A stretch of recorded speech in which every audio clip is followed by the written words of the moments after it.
Quando nós estamos criando modelos preditivos, como é o caso dos modelos de machine learning, é muito tentador tentar colocar o máximo de features, de variáveis possíveis, na esperança de que isso melhore a acurácia do modelo. Porém, quando a gente faz isso, a gente está incorrendo num grande erro, que é a possibilidade do overfitting. Hoje, eu quero mostrar para você o que é e como a gente pode se prevenir desse que é um dos maiores problemas dos modelos quantitativos. Fala pessoal, beleza? Rafael Quintanilha, do Quant Brasil aqui, voltando com a série Quant 101, essa série onde eu venho aqui conversar com vocês sobre assuntos voltados para estatística básica, né? Nós queremos aqui construir uma sequência de vídeos onde nós possamos passar por todos os conceitos que nos levem depois a criar modelos de machine learning mais complicados. Claro, a gente está aqui no Quant Brasil, inclusive já se inscreve no canal, curte esse vídeo, compartilha com seus amigos, porque aqui no Quant Brasil a gente fala de finanças quantitativas e eu estou muito ansioso para levar essa série até o final para que a gente possa começar a estudar juntos aqui e falar um pouco mais sobre modelos mais complicados. Falar ali de Deep Learning, falar de modelos mais avançados de Machine Learning, mas não adianta a gente chegar ali nessa parte mais complicada sem passar pelo básico antes, beleza? Então eu queria aqui retomar o meu ponto da última aula, onde, se você lembrar, eu falei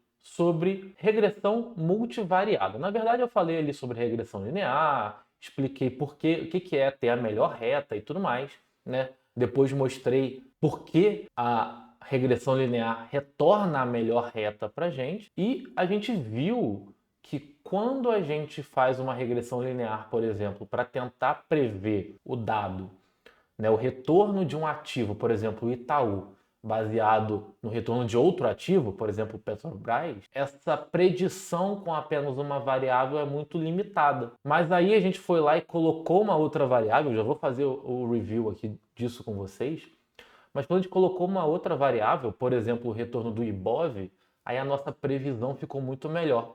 E como que a gente mediu se a previsão era boa ou não? Através do R2, lembram? Do R-squared, que basicamente é uma métrica da regressão linear que nos diz quão bem a nossa curva se adequa à regressão que nós fizemos. Maravilha. Então, dado essa ideia de que eu posso colocar mais features, ou seja, mais variáveis para prever o resultado, você poderia fazer a pergunta justa, que é, beleza, então por que a gente não coloca infinitas variáveis, ou o máximo possível? E se você fizer isso, você vai cair no erro do overfitting. Existe um termo técnico para isso que é o curse of dimensionality, né? A maldição da dimensionalidade, acho que se falaria assim em português, que é a ideia de que quanto mais features eu coloco no meu modelo, mais complicado ele fica e menos acurado ele é, mais risco eu tenho de que ele não esteja representando a verdade, certo? Ou melhor, cada vez que eu adiciono uma nova feature, eu estou adicionando uma nova dimensão no meu problema. E hoje eu quero construir com vocês a intuição. E aqui, pessoal, é extremamente importante entender por que do overfitting. O que ele é, para que serve, como que ele surge. E eu espero que no final da aula de hoje você tenha plena convicção, você entenda perfeitamente o que o overfitting significa e o problema que ele traz para os seus modelos. Antes da gente ir aqui para o computador, só para dizer que essa aula surgiu da sugestão de um membro do Quant Brasil. Inclusive, você não conhece o Quant Brasil, entra lá em quantbrasil.com.br. Lá a gente tem backtests, long and short, ferramentas quantitativas no geral para ajudarem você, né, o investidor que quer investir de forma quantitativa, de forma algorítmica, né? E um dos assinantes do Quant Brasil, ele me perguntou por que a gente não operava sempre os melhores backtests, ou como identificar o melhor conjunto de parâmetros para cada backtest. E nós lá temos uma tela do Quant Brasil que é o ranking de backtests, ou seja, os ativos que melhor performam para uma determinada estratégia. Mas eu alertei para ele o risco do overfitting, de você querer pegar exatamente aquele conjunto de parâmetros que maximiza o seu resultado no backtest. E é isso, hoje, na aula de hoje, a gente vai poder responder também essa pergunta, o risco da gente usar aqueles parâmetros super otimizados, beleza? Então, essa aula tem um cunho teórico, mas também tem prático, porque se você opera backtests e usa a plataforma como o do Quant Brasil Para isso, vai ser importante você entender aqui algumas das limitações que nós temos num simulador, por exemplo. Beleza? Vamos lá para o computador agora. Maravilha, pessoal. Então vamos fazer uma breve recapitulação. Eu estou aqui no GitHub do Quant Brasil. Se você entrar lá, o link vai estar na descrição ou no comentário fixado. Tem o GitHub público aqui do YouTube dessa série Quant 101, onde eu estou colocando os notebooks que eu estou apresentando aqui nessas aulas, beleza? Então, vamos fazer uma rápida recapitulação da última aula. Eu também vou deixar o link para você ver, caso você ainda não viu. Mas a gente tinha chegado nesse gráfico do retorno atual versus o retorno predito de YouTube 4, né? Então, o retorno atual está aqui em azul, o retorno predito em laranja, e a gente previu o retorno de Itaú através dos dados de Petrobras e vê que aqui o retorno é bem ruim, né? A gente não acertou praticamente nada. E aí nós fomos além e colocamos uma regressão linear multivariada, ou seja, em vez de fazer regressão linear apenas com os retornos de Petrobras, a gente colocou também, né, o retorno do Ibov aqui no nosso treino. E quando a gente fez isso, o nosso R2 foi para 0,71 e antes ele tinha sido 0,03. O que isso significa, pessoal? Que colocando esse novo fator, essa nova feature, essa nova variável chamada retorno do Ibov no modelo, a gente aumentou a acurácia da regressão ou a explicabilidade da regressão, quão bem a regressão se adequou à realidade, de 3% para 71%, né? Com apenas a inclusão de um outro fator. E aí a gente gerou essa curva aqui verdinha. Você vê que, claro, não é exatamente a mesma coisa, mas tem uma cara muito melhor do que a azul do que a laranja, perdão, e chega bem mais perto ali do que seria o modelo, a verdade, né, o retorno atual de Itaú. Então nós vamos partir daqui, né? Nós paramos sabendo que adicionando um novo fator, a gente melhora e muito a acurácia da regressão linear. Então voltamos à pergunta original. Por que não colocar o máximo de fatores possível, certo? Para isso eu preparei esse outro notebook que você pode clicar aqui e abrir direto lá no Google Colab, tá? E vamos acompanhar aqui pelo Colab. A questão é o seguinte: vamos entender o conceito de overfitting e underfitting no conceito de machine learning.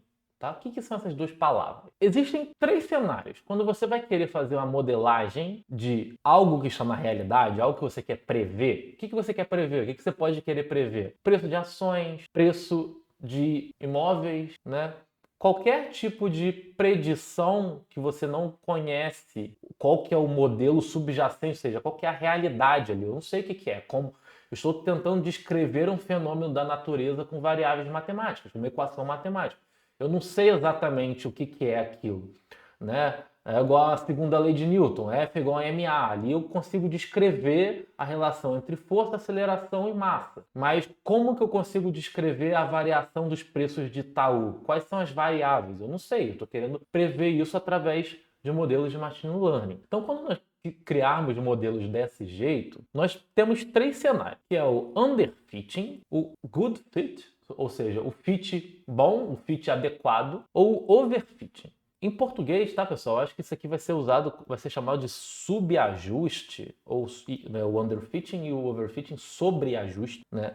Eu não costumo usar os termos em português aqui, até porque se você for pesquisar isso, certamente na literatura você vai ver underfitting e overfitting. Mas a ideia é justamente essa. No underfitting, o seu modelo está subajustado. Ele é muito simples, ele não consegue capturar a realidade. Foi justamente o que aconteceu aqui no nosso primeiro modelo da aula anterior. Ele era uma regressão linear simples, ele não capturou nada da realidade. Isso aqui era um underfit. E o overfitting é justamente o contrário. Ele é tão complexo que ele captura tudo quando você treina, mas quando você bota ele na realidade, ele falha miseravelmente. A gente já vai ver como. Obviamente, né, a terceira opção é o good fit. É quando ele realmente captura o padrão que é inerente naqueles dados. Nunca com a precisão de 100%, né, porque você nunca vai ter um modelo que vai acertar tudo. Existe uma frase que eu gosto bastante que é: todos os modelos são errados por definição. Né? O modelo é algo que você tenta se aproximar sempre o máximo da realidade, mas você nunca vai chegar lá. Né? No máximo você vai ter um assinto, mas você nunca chega na realidade. Mas você quer sempre aquele modelo que se aproxima o máximo do que você consegue observar na realidade, beleza? Então vamos fazer aqui, pessoal, uma análise bem iterativa do problema. Bom, Vocês já estão acostumados aqui com a série Quant One-on-One, eu não vou me preocupar tanto aqui com o código, eu quero mais mostrar para vocês, embora o código esteja aqui disponível para você olhar de novo.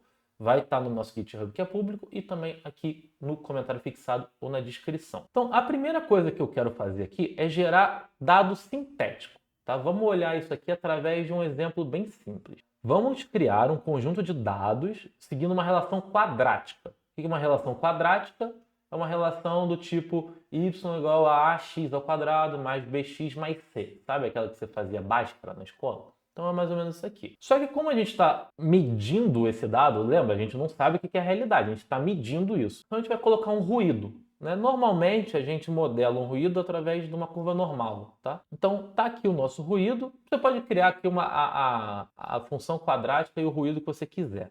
Beleza? Estamos criando aqui essa série, né, usando o linear space, e criamos aqui os valores y através dessa equação quadrática adicionada desse ruído. Nós fazemos o ruído usando a função random normal do NumPy. Aí daqui é só plotar, você já sabe plotar. E em seguida, para ficar claro, eu mostro também como você pode criar a função real, né? A função underlying function, a função subjacente, a true function, né? Aquilo que você está querendo modelar que existe apenas na realidade e que para nossos fins aqui, para nosso fim aqui de demonstração, é essa função quadrática. Então a função real é essa aqui. Y é igual a 3 menos 0,5x mais 0,2x ao quadrado. Então, quando você plotar esses dois gráficos, a gente vai ter isso aqui. Ó. Primeiro é o gráfico dos pontos com noise.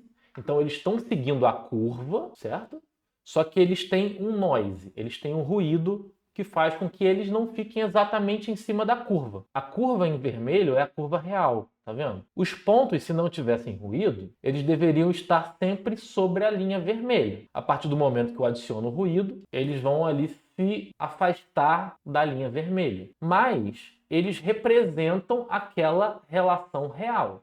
Ah, por que tem ruído então, Rafael? Porque na vida você vai sempre medir as coisas com ruído. Seja até mesmo por incapacidade e imprecisão de ferramentas e instrumentos. Quem aí fez engenharia e já teve aula de física experimental sabe disso que eu estou falando. Você vai medir, você quer provar ali uma relação física que você sabe pela teoria que ela é de uma certa forma, mas você nunca consegue fazer com que os pontos fiquem exatamente em cima da linha, né?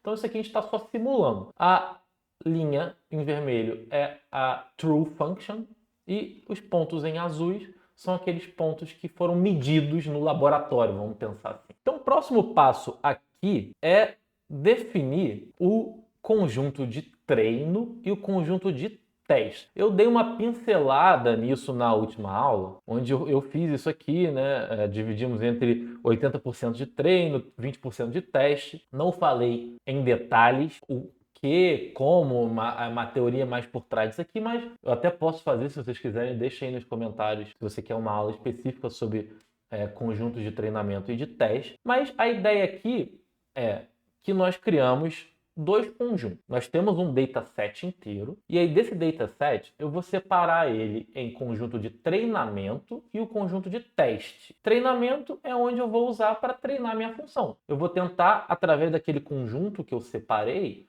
achar a função que melhor se adequa a esses pontos. E aí, depois, como que eu sei que essa função que melhor se adequa a esses pontos, ela realmente é boa? Eu passo ela no conjunto de teste, ou seja, eu testo ela. Se ela mantiver a acurácia no modelo, no conjunto de teste, significa que, beleza, essa função tem uma grande chance de generalizar, porque eu testei ela em dois conjuntos diferentes e ela teve um resultado parecido. Agora, se eu passo num conjunto de treinamento, ela vai bem, e aí no conjunto de teste ela vai mal, eu acendo uma luz amarela aqui, falo, opa, tem algum problema, por exemplo, pode estar acontecendo o overfitting, beleza? Vamos fazer essa separação. Para a gente poder visualizar melhor, eu usei aqui 70% de treino e 30% de teste. Normalmente se usa 80-20, vai depender muito do seu dataset, beleza? Fizemos uma simples visualização aqui. Os que estão no conjunto de treino vão estar em azul e os pontos do conjunto de teste vão estar em vermelho. Na aula anterior, eu fiz isso meio que na mão, usando o iLock, né? né, fazendo uma repartição aqui da própria lista no Python, do próprio array, mas aqui nessa aula eu vou fazer da forma mais tradicional, que é usando o sklearn, né? Ele já tem uma função train test split que meio que já faz isso automaticamente para você ficar bem mais conveniente. Então tá aqui, ó. Eu simplesmente passei o meu conjunto x, que são os meus pontos ali gerados no linear space. O y é a minha função com ruído. E passei aqui o tamanho, né, do test size e o random state, que é para reproducibilidade, né? Porque sempre, para a gente sempre que executar isso aqui, ele retornar os mesmos pontos, beleza? E aí tá aqui, ó. De azul os pontos de treinamento e em vermelho os pontos de teste. Então, quando a gente for tentar fitar a curva, ou seja, achar a curva que melhor explica esses pontos em azul, a gente vai excluir os vermelhos. Os vermelhos não existem para fins de fitar a curva, ou seja, treinar essa curva. Ótimo, então vamos começar aqui pelo erro mais simples, que é o erro do underfitting. Como a gente já conversou, o underfitting é quando você tenta explicar aquela relação com um modelo muito simplório, como a gente fez na última aula. Isso pode acontecer aqui se a gente tentar representar ou explicar um modelo quadrático com uma regressão linear simples, né? Um polinômio de grau 1. E aí, para simplificar as coisas, eu já fiz esse código utilizando também as funções do sklearn, do scikit-learn, né, o make pipeline, onde eu passo aqui essa classe polynomial features, passando o grau. Então, eu estou criando aqui uma feature polinomial, um polinômio, ou seja, né, uma equação matemática, né, linear que tenha coeficientes que vão acompanhando a variável, né, de diversos graus. Então, polinômio de grau 1, y igual a x mais b. Polinômio de grau 2, y igual a x ao quadrado mais bx mais c. Polinômio de grau 3, cúbico, y igual a x ao cubo mais bx ao quadrado mais cx mais d. E por aí vai, beleza? Então, criando uma feature polinomial, degree 1, ou seja, apenas uma feature, fazendo isso usando uma regressão linear. Então, estou querendo fitar uma regressão linear usando aqui o polinômio de grau 1. E aí depois, olha como é simples, né, pessoal? O Python aqui, o sklearn, pandas, é uma maravilha para você fazer isso aqui. Olha, com duas linhas aqui a gente faz um pipeline, né? A gente faz esse workflow que faz a predição e fitamos aqui passando o nosso conjunto de treino. Lembra? Xtrain, Ytrain vieram aqui do train test split. Ok, então uma vez que o modelo já está fitado, já está treinado, eu passo ali para ele um conjunto de dados linear e quero ver ali a reta, né? Qual é de fato o modelo que foi predito, né? O modelo que foi gerado dali. Esse aqui é o meu yplot linear. Estou simplesmente pegando o meu modelo linear que foi treinado e chamando a função predict, passando ali um conjunto randômico ali de dados. Na verdade não é randômico, né? É espaçado linearmente de dados para a gente poder ver a reta. Como que a gente calcula os erros? Nós já vimos isso na última aula. Basta chamar a função mean squared error, ou MSE, ou erro quadrático médio, né? Passando ali o valor real e o valor predito, tanto para o treinamento quanto para o teste. Beleza? Então aqui a gente está prevendo qual seria o valor da função, o nosso y, no treinamento, depois no teste, calculando o erro de cada um deles. E aí, plotamos todo mundo, tomando o cuidado de plotar também a função real, tá? Ou seja, aquela curva quadrática de fato que a gente quer descobrir, né? A gente pegou ela com ruído, mas a gente quer se aproximar o mais próximo possível dessa curva real, esse y-true. Lembram do y-true? O y-true está aqui, ó. O y-true está aqui, sem nenhum noise.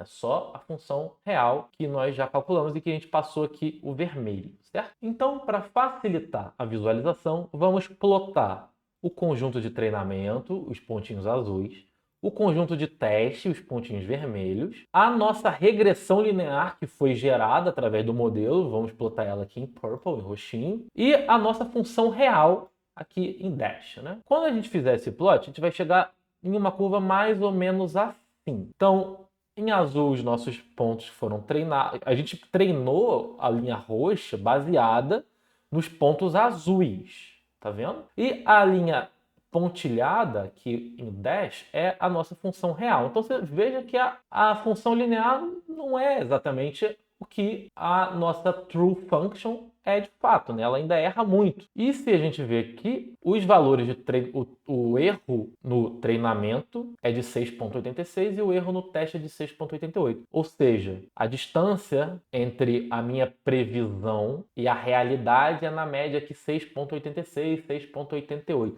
Não se apeguem tanto a esse número, porque ele vai depender do seu valor do y aqui, né? Mas o que eu queria que vocês observassem aqui, pessoal, é o seguinte: o erro médio no conjunto de treinamento é 6,86 e no conjunto de teste é 6,88.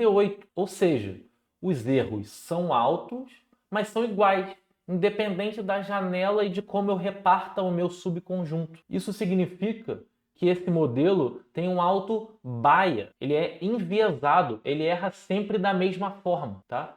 Isso é um sintoma de underfitting. O nosso modelo ele é simples demais para explicar o que é a realidade. Certo. Então, o que seria o ajuste ideal, o good fit, que a gente falou antes?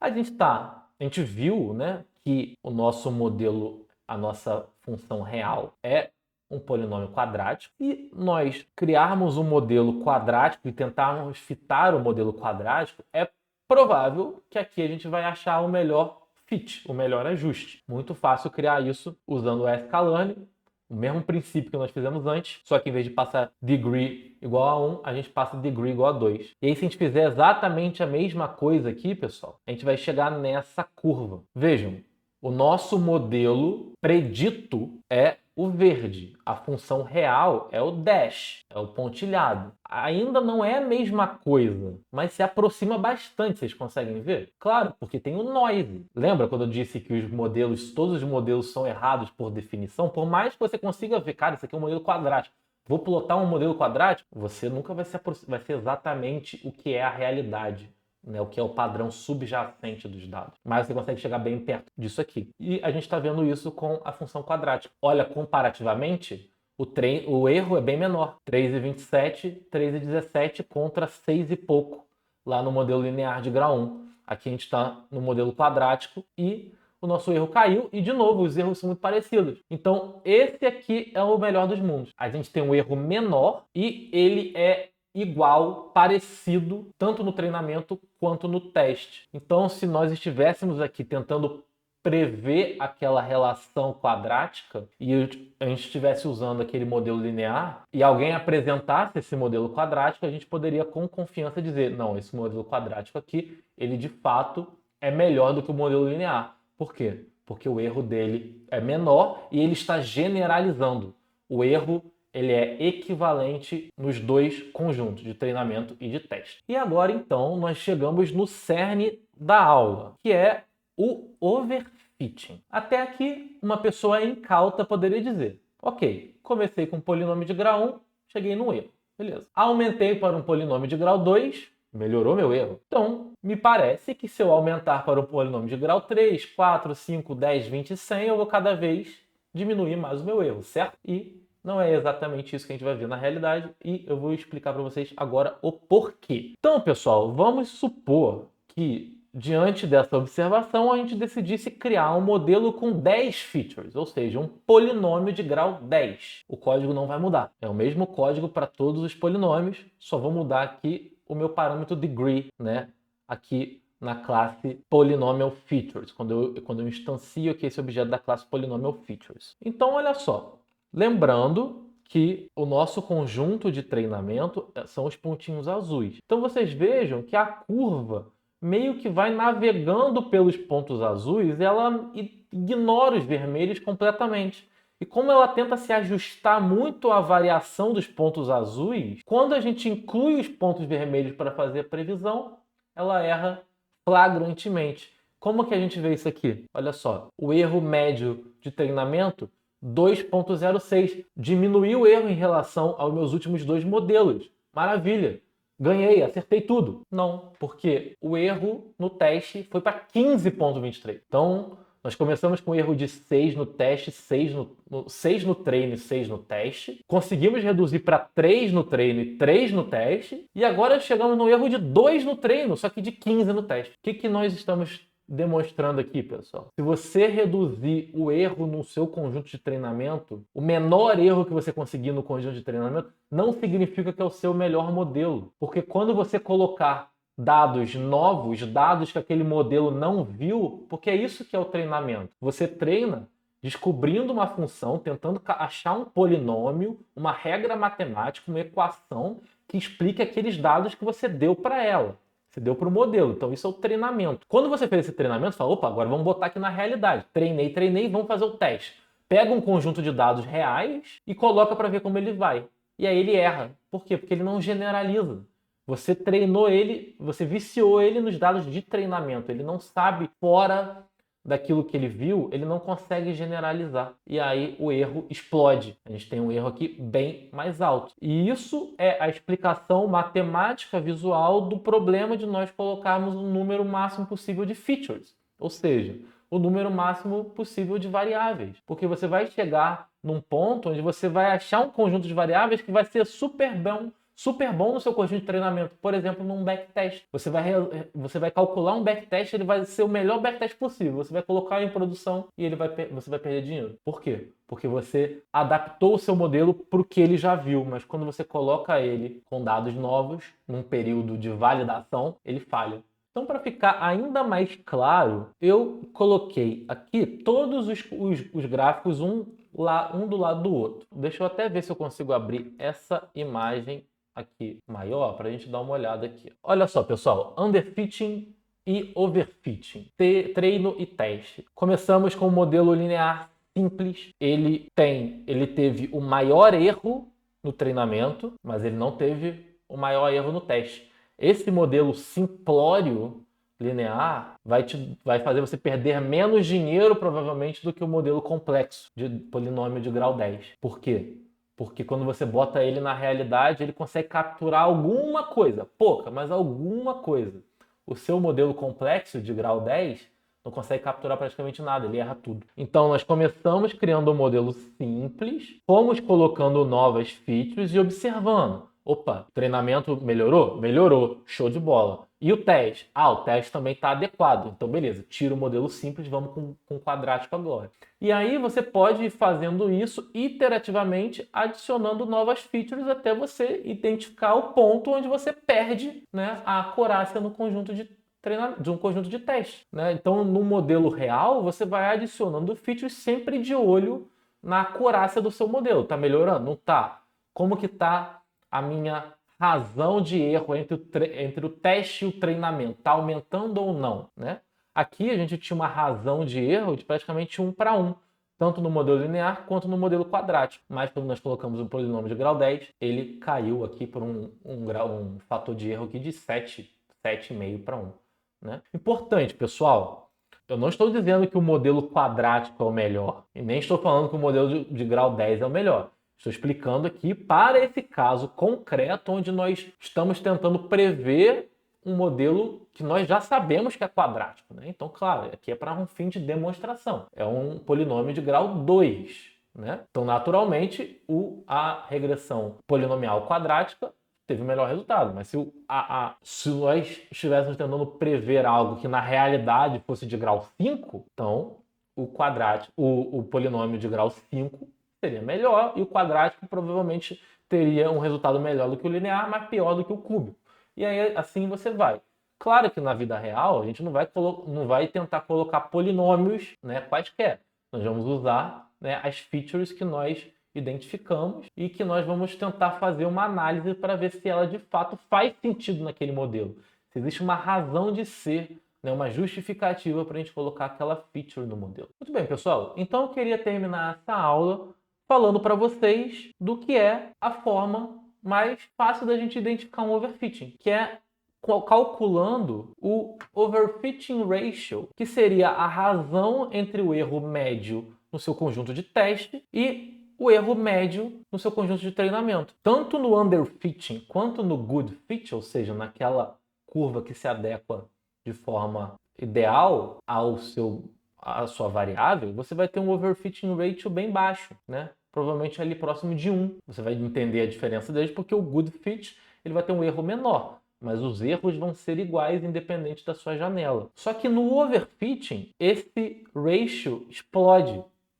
Ele vai lá, no nosso exemplo aqui, por exemplo, vai lá para 7 e pouco. Ou seja, quando nós aumentamos o número de variáveis e o erro no conjunto de teste aumenta significativamente, nós caímos no erro do overfitting. E isso é a explicação do porquê nós não colocamos sempre os parâmetros otimizados no backtest ou diversas variáveis que às vezes não tenham nem muita relação. Porque você vai fazer um backtest, você vai escolher aquele ativo que o backtest funcionou super bem, só que na hora que você testar, você vai ver que o seu modelo vai perder dinheiro. E é por isso que alguns modelos muito simples, como o IFR2, 123, PFR e por aí vai, eles são bons. Eles não são perfeitos, eles não acertam tudo, mas eles são simples, a ponto de que eles conseguem acertar muitas vezes sem complexidade. Então eles generalizam bem. Eles são modelos que você consegue aplicar em diversos momentos de mercado.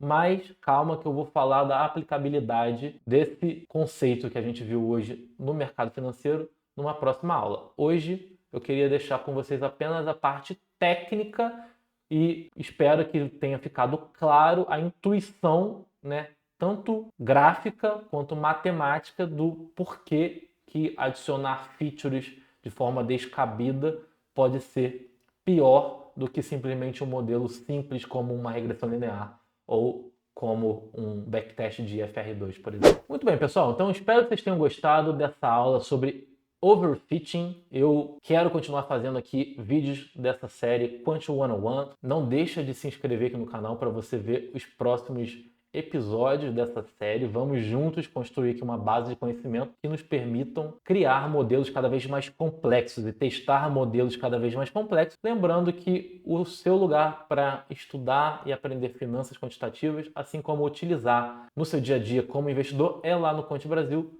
quantbrasil.com.br. Lembrando que se você quiser testar o Quant Brasil, basta você criar a sua conta, ou se você quiser aproveitar o máximo da ferramenta, tem um link de desconto aqui na descrição.